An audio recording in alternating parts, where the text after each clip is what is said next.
When Naish Foils sends me a box full with the latest foil gear for 2026, I get pretty excited. Naish has just released a weapon of a foil. They will call it the Excalibur. Welcome back to the YouTube channel of the Windsurfcoach. It's fantastic to have you back on the channel. The aspect ratio is 10.2.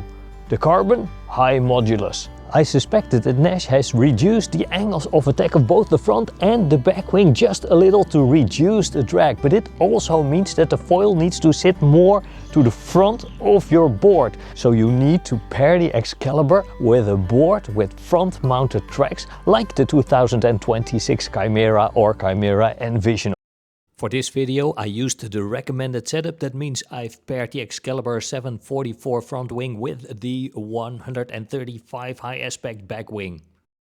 The Excalibur is built for exciting tight turns and high bank angles.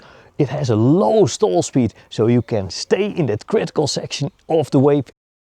Normally a low stall speed means high drag, but at Naish they've managed to reduce the drag and give you a front wing that has a low stall speed, but also managed to combine that with low drag and quite an impressive speed range. In the recommended setup it's extremely agile, maybe even a bit nervous, but that nervousness you get to appreciate after 1 or 2 sessions and then you never want to go back again.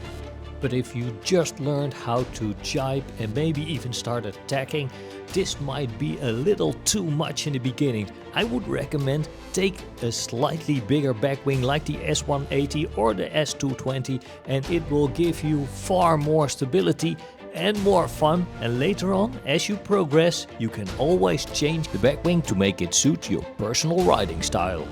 Just pair it with the smaller back wings for more agility, or pair it with a bigger back wing for more stability. And then you can also choose between the E-type and the S-type. The E stands for efficiency, which means that it glides, it goes fast, and the S-type stands for stability. This 360 is just a perfect way of showing the real-life performance of this foil. It hardly loses any speed during the maneuver, and at the end, even at low speeds, I still have enough lift to continue. And when talking about speed, the top speed of the Excalibur is pretty impressive for a foil like this. For me personally, it's just the perfect package of speed, agility and low stall speed.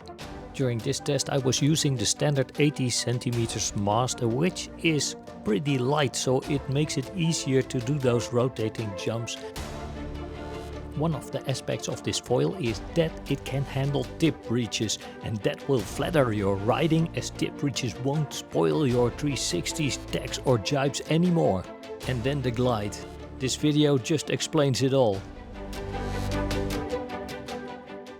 The Excalibur just gives me what I want.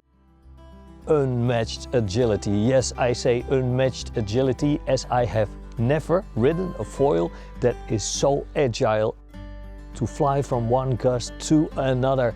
And that means more airtime, and more airtime equals more fun.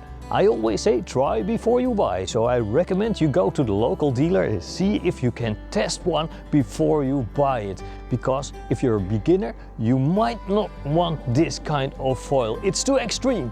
But if you are looking for that next level, this might just be the perfect foil for you. Thank you very much for watching. I do hope that you liked this review of the Naish Excalibur 744. If you did, of course, please leave a big like. Don't forget to subscribe to the YouTube channel of the Windsurfcoach. And remember, keep moving, and I will see you on the water.